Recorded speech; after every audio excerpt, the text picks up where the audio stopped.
नमस्कार दोस्तों, स्वागत है आप सबका हमारे चैनल नर्सिंग करियर क्लब के ऑनलाइन सेक्शन में। दोस्तों, हम इस सेक्शन में BSc nursing first year course के एनाटॉमी और फिजियोलॉजी के बारे में पढ़ेंगे।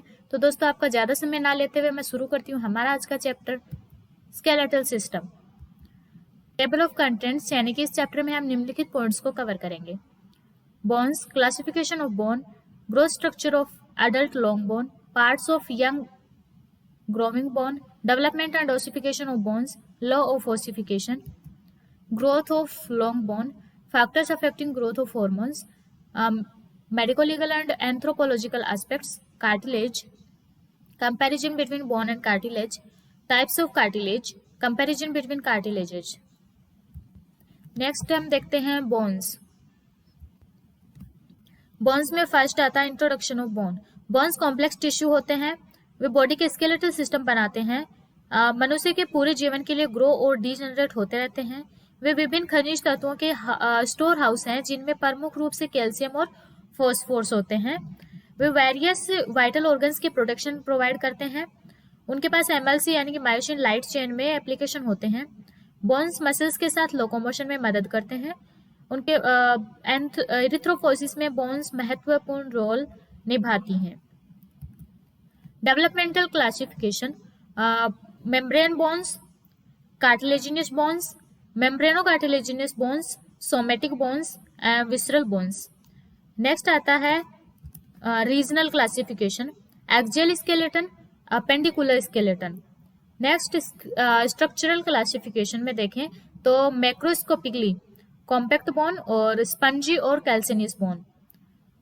Then microscopically lamellar bone, woven bone, fibrous bone, dentine, cement. Next आएगा अकॉर्डिंग टू शेप। शेप के अकॉर्डिंग कौन कौन सी बोन्स होती हैं।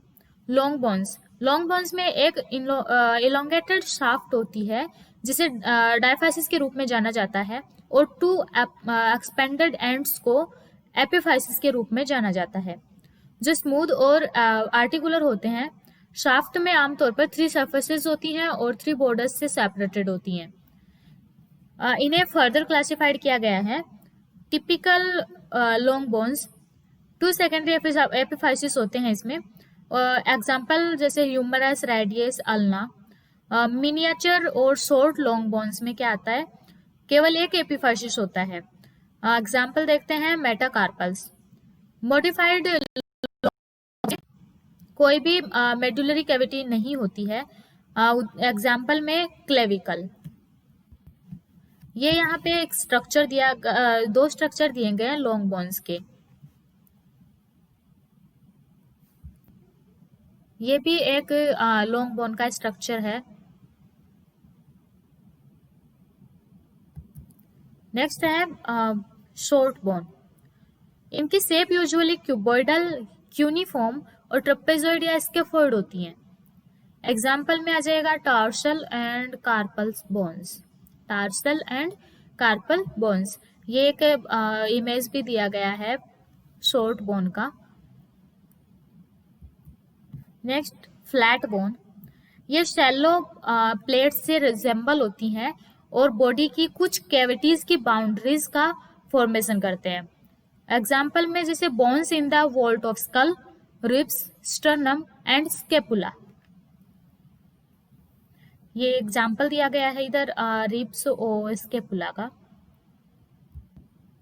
नेक्स्ट है इरेगुलर बोन। इनका शेप इरेगुलर होता है, यानी कि इनका एक कोई पर्टिकुलर फिक्स्ड शेप नहीं होता है, इरेगुलर होता है। एग्जाम्पल जैसे कि vertebra, hip bone and bones in the base of skull.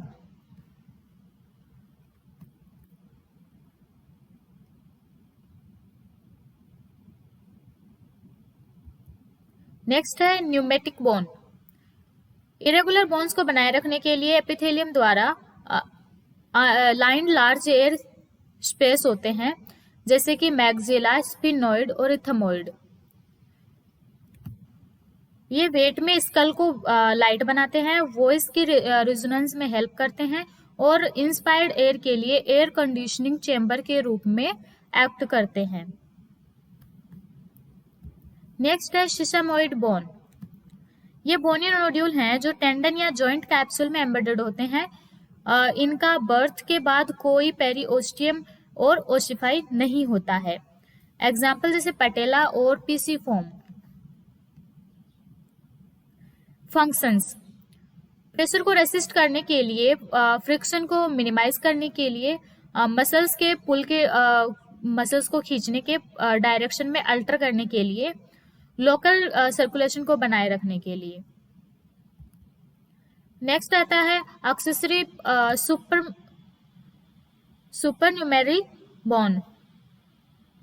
ये बॉन्ड्स हमेशा प्रेजेंट नहीं होती हैं। वे ओसिफिकेशन के एक्स्ट्रा सेंटर से विकसित अनयूनाइटेड एपिफाइसिस के रूप में हो सकते हैं। जैसे कि एग्जाम्पल दिया है सुचरल बोन्स।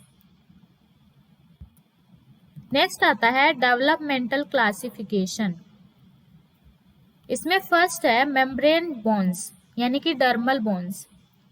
ये मेम्ब्रेन यानी कि इंट्रा मेम्ब्रेनुअस या मेसेनकाइमल ओसिफिकेशन में होती है और इस प्रकार मेसेनकाइमल कंडेंसेशन से प्राप्त होती हैं। एग्जाम्पल जैसे स्कल की वोल्ट बोन्स और फेशियल बोन्स। नेक्स्ट आता है कार्टिलेजिनियस बोन्स। ये कार्टिलेज इंट्रा कार्टिलेजिनियस या एंडोकॉन्ड्रियल ओसिफिकेशन में ओसिफाइड होती हैं और इस तरह से परफॉर्म्ड कार्टिलेजियस मॉडल्स में से ड्राइव होती हैं। एग्जाम्पल जैसे bones of limbs, vertebral column and thoracic cage. Next आता है मेम्ब्रेनो कार्टिलेजिनियस बोन्स। ये पार्टली मेम्ब्रेन में और पार्टली कार्टिलेज में होती हैं। एग्जाम्पल जैसे क्लेविकल, मैंडिबल, ओसिपिटल, टेम्पोरल और स्फिनोइड। नेक्स्ट है सोमेटिक बोन्स। अधिकांश सोमेटिक बोन्स होती हैं, अधिकांश बोन्स है वो सोमेटिक ही होती हैं। Next visceral bones. ये फेरिंजियल आर्चेस से डेवलप होते हैं। एग्जाम्पल जैसे हायोइड बोन है, मैंडिबल के पार्ट्स हैं और ईयर ओसिकल्स हैं।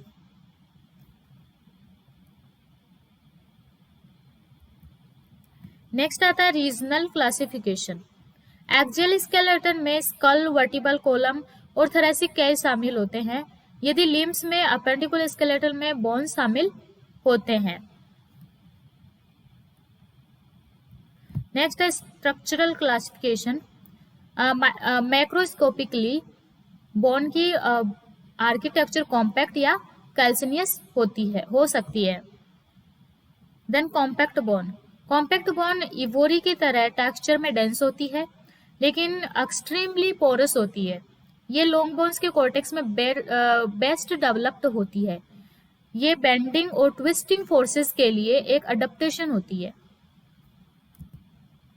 ये यहाँ पे एक स्ट्रक्चर दिया है कॉम्पैक्ट बोन का, बोन के कंपोनेंट्स का स्ट्रक्चरल कंपोनेंट्स दिए गए हैं। जैसे स्पंजी बोन है, मेडुलरी कैविटी है, देन थिक कॉम्पैक्ट बोन है। जो स्पंजी बोन और मेडुलरी कैविटी होती है वो फिल्ड विद मैरो यानी कि बोन मैरो होता है उसमें। नेक्स्ट आता है कैल्सिनियस या स्पंजी बोन। ये बोन्स टेक्सचर में ओपन होती हैं और ट्रेबुला के मध्य मेसवर्क से बनी होती हैं जो कि मैरो कंटेनिंग स्पेसेस जो मेडुलरी कैविटी के रूप में जानी जाती है। ट्रेबेकुलर मेसवर्क 3 प्राइमरी टाइप्स होते हैं, जैसे कि रोड्स की मेसवर्क, रोड्स और प्लेट्स की मेसवर्क और प्लेट्स की मेसवर्क। इसके बाद में आता है कैल्सिनियस बोन। कंप्रेसिव फोर्स का एक अडेप्टेशन होता है। बोन्स का निर्माण कंबाइंड स्ट्रेंथ, इलास्टिसिटी और वेट में लाइटनेस के लिए किया जाता है।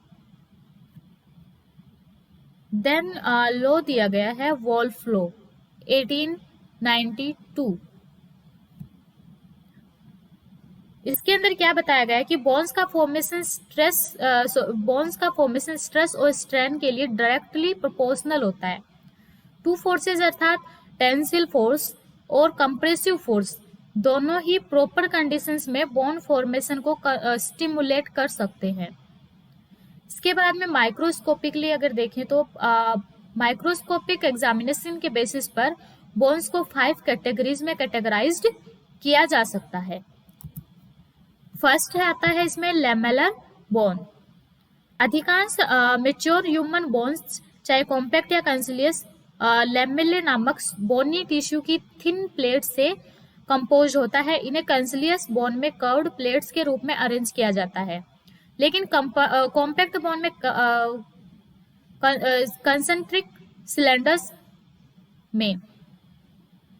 इसके बाद में woven bone, fetal bone fracture repair और बोन के कैंसर में, और कोलेजन फाइबर और बोनी क्रिस्टल्स को रेंडमली अरेंज किया जाता है। नेक्स्ट आता है इसमें फाइब्रस बोन। ये यंग फिटल बोन्स में पाया जाता है, लेकिन यह रेप्टाइल्स और एम्फीबिया में मोर कॉमन होता है। नेक्स्ट आता है डेंटिन। डेंटिन टीथ में होता है और सीमेंट भी टीथ में होता है। नेक्स्ट आता है कॉम्पैक्ट बोन और कैल्सिनियस बोन में डिफरेंस क्या है। तो अगर लोकेशन को देखें तो इन शाफ्ट ऑफ लॉन्ग बोन, यानी कि कॉम्पैक्ट बोन है वो डायाफाइसिस में होती है, यानी कि शाफ्ट में होती है, और कैंसिलियस है वो एपिफाइसिस में होती है लॉन्ग बोन के। लेमिला है वो हैवर्जियन सिस्टम से अरेंज्ड होता है, अरेंज टू फॉर्म हैवर्जियन सिस्टम, यानी कि हैवर्जियन सिस्टम बनाने के लिए अरेंज होता है। और कैंसिलियस है वो arranged in a mesh work, so haversian system are not present. Then bone marrow. Bone marrow में कॉम्पैक्ट बोन में क्या है, yellow which stores fat after puberty and it is red before puberty, यानी puberty से पहले red होता है, puberty के बाद में येलो हो जाता है। और कैंसिलियस अगर स्पंजी बोन में देखें तो red produce RBC, granular series of WBC and platelets. Next आता है नेचर। कॉम्पैक्ट बोन का नेचर है वो हार्ड और इवोरी लाइक होता है, और कैंसिलियस बोन का स्पंजी होता है। नेक्स्ट आता है growth structure of adult long bone. इसमें क्या है कि डायाफाइसिस का पेरियोस्टियम कॉर्टेक्स और मेडुलरी कैविटी से बना होता है। पेरियोस्टियम यह बोन की सरफेस को कवर करने वाला एक थिक फाइब्रस मेम्ब्रेन है। यह आउटर फाइब्रस लेयर और एक इनर सेलुलर लेयर से बना होता है, जो नेचर में ओस्टियोजेनिक होता है। पेरियोस्टियम को शार्पेज फाइबर की हेल्प से बोन अंडरनीथ से जोड़ा जाता है, और टेंडन और लिगामेंट्स के अटैचमेंट्स पर यूनियन पर्टिकुलरली स्ट्रॉन्ग होता है। पेरियोस्टियम में रिच नर्व सप्लाई होती है, और जो इसे बोन का सबसे सेंसिटिव पार्ट बनाती है। नेक्स्ट आता है कॉर्टेक्स। ये कॉम्पैक्ट बोन से बना होता है, और जो इसे सभी पॉसिबल मैकेनिकल स्ट्रेंथ्स का सामना करने के लिए डिजायर्ड स्ट्रेंथ प्रदान करता है। नेक्स्ट आता है मेडुलरी कैविटी। ये एंडोस्टियम द्वारा लाइंड होती है। ओस्टियोब्लास्ट एंडोस्टियम में प्रेजेंट होते हैं, जो बोन्स की रिपेयर और बोन्स के रीमॉडलिंग में हेल्प करते हैं। मेडुलरी कैविटी रेड या येलो बोन मैरो से भरी होती है। बर्थ के समय सभी बोन्स में रेड बोन मैरो होती है, जो ग्रेजुअली प्यूबर्टी के बाद कुछ बोन्स तक फैल जाती है। रेड बोन मैरो हेमेटोपोइसिस के लिए वाइडली रूप से रिस्पॉन्सिबल होता है। प्यूबर्टी के बाद red bone marrow long bones, sternum, ribs, iliac crest, vertebra and skull bones के एपिफाइसिस में पाया जाता है। नेक्स्ट आता है एपिफाइसिस। ये कैंसिलियस बोन से बनी होती है, जो हाइलन कार्टिलेज से कवर्ड होती है। एक यंग ग्रोइंग बोन के 4 पार्ट्स होते हैं, जैसे एपिफाइसिस, डायाफाइसिस, मेटाफाइसिस और एपिफिजियल प्लेट। एक टिपिकल लॉन्ग बोन 3 पार्ट्स में स्थित होती है। 2 एपिफाइसिस यानी कि एंड्स ओसिफिकेशन के सेकेंडरी सेंटर्स बनाती है, जबकि डायाफाइसिस यानी कि शाफ्ट यानी कि बीच का भाग ओसिफिकेशन का प्राइमरी सेंटर बनाती है। एपिफाइसिस सेकेंडरी सेंटर्स से बोन्स के एंड्स और टिप्स, जिन्हें एपिफाइसिस कहा जाता है। एपिफाइसिस के कुछ प्रकार दिए गए हैं। प्रेशर एपिफाइसिस, ये जॉइंट फॉर्मेशन के साथ साथ वेट के ट्रांसमिशन में भी पार्ट लेता है, जैसे head of humerus, lower end of radius. Traction epiphysis, ये नॉन आर्टिकुलर और वेट बेयरिंग में पार्ट नहीं लेता है। यह वन और मोर टेंडन्स के लिए अटैचमेंट प्रोवाइड करते हैं जो इसे ट्रैक्शन प्रोवाइड करते हैं। ट्रैक्शन एपिफाइसिस बाद में प्रेशर एपिफाइसिस से ओसिफाई हो जाता है, जैसे फीमर और ह्यूमरस के ट्यूबरकल्स। नेक्स्ट आता है इटाविस्टिक एपिफाइसिस। ये फाइलोजेनेटिकली एक इंडिपेंडेंट बोन है जो ह्यूमंस में अनदर बोन से जुड़ी होती है, जैसे कैराकॉइड प्रोसेस ऑफ स्केपुला। नेक्स्ट आता है अबरंट एपिफाइसिस। ये ऑलवेज प्रेजेंट नहीं होते हैं, ये after a certain time period appear होते हैं, जैसे कि फर्स्ट मेटाकार्पल के हेड पर एपिफाइसिस और अदर मेटाकार्पल के बेस पर एपिफाइसिस। देन आता है डायाफाइसिस। ये एक लॉन्ग बोन का इलोंगेटेड शाफ्ट होता है जो कि ओसिफिकेशन के प्राइमरी सेंटर से ओसिफाई होता है। नेक्स्ट आता है मेटाफाइसिस। डायाफाइसिस के एपिफिजियल एंड को मेटाफाइसिस के रूप में जाना जाता है।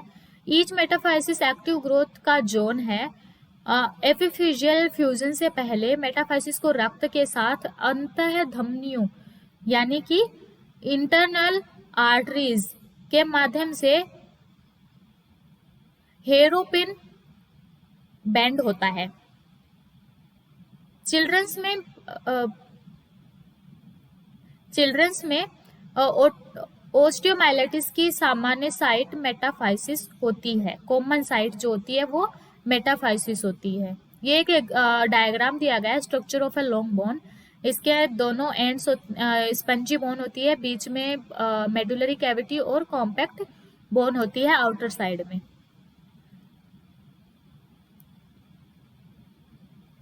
नेक्स्ट आता है epiphyseal plate. Epiphyseal plate epiphysis को मेटाफाइसिस से सेपरेट करती है। इस कार्टिलेजिनस प्लेट में सेल्स का प्रोलिफरेशन लॉन्ग बोन्स की लेंथ वाइज ग्रोथ के लिए रिस्पॉन्सिबल होता है। एपिफिजियल फ्यूजन के बाद बोन लेंथ वाइज नहीं बढ़ सकती है। ग्रोथ कार्टिलेज को एपिफिजियल और मेटाफिजियल आर्टरीज दोनों के द्वारा ही नरिश्ड किया जाता है। नेक्स्ट आता है एक practice question, what is part of a long growing bone? इनमें से कौन सा एक लॉन्ग ग्रोविंग बोन का पार्ट है? Option A epiphysis, option B diaphysis, option C metaphysis and option D all of the above. तो इसका राइट आंसर हो जाएगा option D all of the above. Next आता है development and ossification of bone. Ossification centres द्वारा part लेता है, जिनमें से प्रत्येक एक पॉइंट है जहां ओस्टियोब्लास्ट के द्वारा बोन लेइंग डाउन स्टार्ट होता है। ओसिफिकेशन के सेंटर्स प्राइमरी या सेकेंडरी हो सकते हैं। ओसिफिकेशन के प्राइमरी सेंटर्स वे हैं जो बिफोर बर्थ अपीयर होते हैं, यूजुअली इंट्रायूटेराइन लाइफ के 8th वीक के दौरान होते हैं, जबकि ओसिफिकेशन के सेंटर्स जो आफ्टर बर्थ डेवलप होते हैं वे ड्यूरिंग चाइल्डहुड फीमर के एक्सेप्शन लोअर एंड के साथ और टिबिया के अपर एंड के साथ होते हैं, जो इंट्रायूटेराइन लाइफ के 9th मंथ के दौरान अपीयर होते हैं। ये ओसिफिकेशन के सेकेंडरी सेंटर्स के रूप में जाना जाता है। ओसिफिकेशन का प्राइमरी सेंटर डायाफाइसिस बनाता है, जबकि सेकेंडरी सेंटर ओसिफिकेशन एपिफाइसिस बनाता है। नेक्स्ट आता है एपिफाइसिस और डायाफाइसिस का फ्यूजन प्यूबर्टी से शुरू होता है और 25 वर्ष की एज तक कंप्लीट हो जाता है, जिसके बाद बोन की अधिक ग्रोथ नहीं होती है। मेसोडर्मल मॉडल्स को बोन में बदलने को इंट्रामेम्ब्रेनस या मेसेनकाइमल ओसिफिकेशन कहा जाता है और बोन्स को मेम्ब्रेन यानी डर्मल बोन्स कहा जाता है। बोन्स में कार्टिलेजिन मॉडल्स के रिप्लेसमेंट को इंट्रा कार्टिलेजिनस या एंडोकॉन्ड्रल ओसिफिकेशन कहा जाता है और एसी बोन्स को कार्टिलेजिनस बोन्स कहा जाता है। नेक्स्ट आता है लॉ ऑफ ओसिफिकेशन।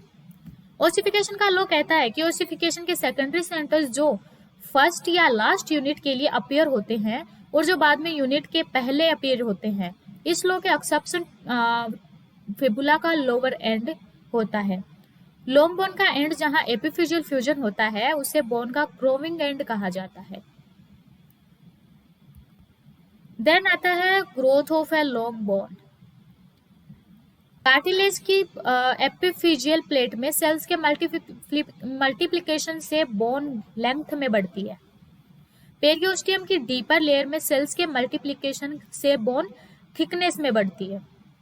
सरफेस और एंड्स पर न्यू बोन्स के डिपोजिशन से बोन ग्रो करती है और ओस्टियोब्लास्ट द्वारा बोन डिपोजिशन की इस प्रोसेस को अपोजिशनल ग्रोथ कहा जाता है। ओस्टियोक्लास्ट सेल्स की मदद से अनवांटेड बोन्स को कंटिन्यूसली रिमूव किया जाता है और इस प्रोसेस को रीमॉडलिंग के रूप में जाना जाता है। नेक्स्ट आता है factor affecting growth of hormone. Bones के प्रॉपर ग्रोथ के लिए सफिशिएंट अमाउंट में protein, carbohydrate, minerals, vitamin and hormones आवश्यक होते हैं। विटामिन ए ओस्टियोब्लास्ट और ओस्टियोक्लास्ट की एक्टिविटी, कोऑर्डिनेशन और डिस्ट्रीब्यूशन को कंट्रोल करता है। विटामिन की कमी से ओस्टियोक्लास्ट की एक्टिविटी कम हो जाती है, जिससे क्रेनियल और स्पाइनल फोरामेना का साइज रिड्यूस हो जाता है। इंटेस्टाइन्स से कैल्शियम और फॉस्फोरस के अब्जॉर्प्शन के लिए विटामिन डी एसेंशियल होता है, जो प्रॉपर ओसिफिकेशन में हेल्प करता है।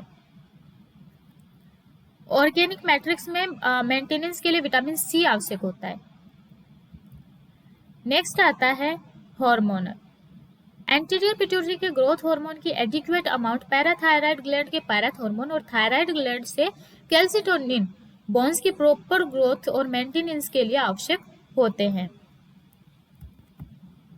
नेक्स्ट आता है मेडिको-लीगल और एंथ्रोपोलॉजिकल एस्पेक्ट्स। मेडिको-लीगल एग्जामिनेशन का एम डिटरमाइन करना है क्या बोन्स ह्यूमन की हैं या नहीं, चाहे वे एक या अधिक व्यक्तियों से बिलोंग करते हैं, इंडिविजुअल की एज, सेक्स, स्ट्रक्चर, डेथ के टाइम और कोज के लिए मेडिको-लीगल एग्जामिनेशन किया जाता है। इसके बाद आता है practice question. Example of sesamoid bones, यानी कि जो नीचे ऑप्शंस दिए गए हैं इनमें से सिसमोइड बोन का कौन सा एग्जाम्पल है। Option A humerus, option B patella, option C femur and option D all of these. तो इसका राइट आंसर हो जाएगा ऑप्शन बी पैटेला। नेक्स्ट देखते हैं cartilage. Cartilage connective tissue cells यानी कि कॉन्ड्रोसाइट्स और फाइबर यानी कि कोलेजन और येलो इलास्टिक फाइबर्स से बना होता है, जो फिल्म जेल लाइक मैट्रिक्स से एम्बेडेड होता है, जो म्यूकोपॉलीसेकेराइड से रिच होता है। यह बोन की तुलना में बहुत अधिक इलास्टिक होता है, यानी कि इलास्टिसिटी बहुत ज्यादा होती है कार्टिलेज की। इसके बाद आता है कार्टिलेज में कोई ब्लड वेसल्स या लिम्फेटिक्स नहीं होते हैं। सेल्स का न्यूट्रिशन मैट्रिक्स के माध्यम से डिफ्यूज होता है। कार्टिलेज में कोई नर्व्स नहीं होती हैं, इसलिए यह इनसेंसिटिव होता है। कार्टिलेज एक फाइब्रस मेम्ब्रेन से सराउंडेड होता है, जिसे पेरिकोन्ड्रियम कहा जाता है, जो स्ट्रक्चर और फंक्शन में पेरियोस्टियम के सिमिलर होता है।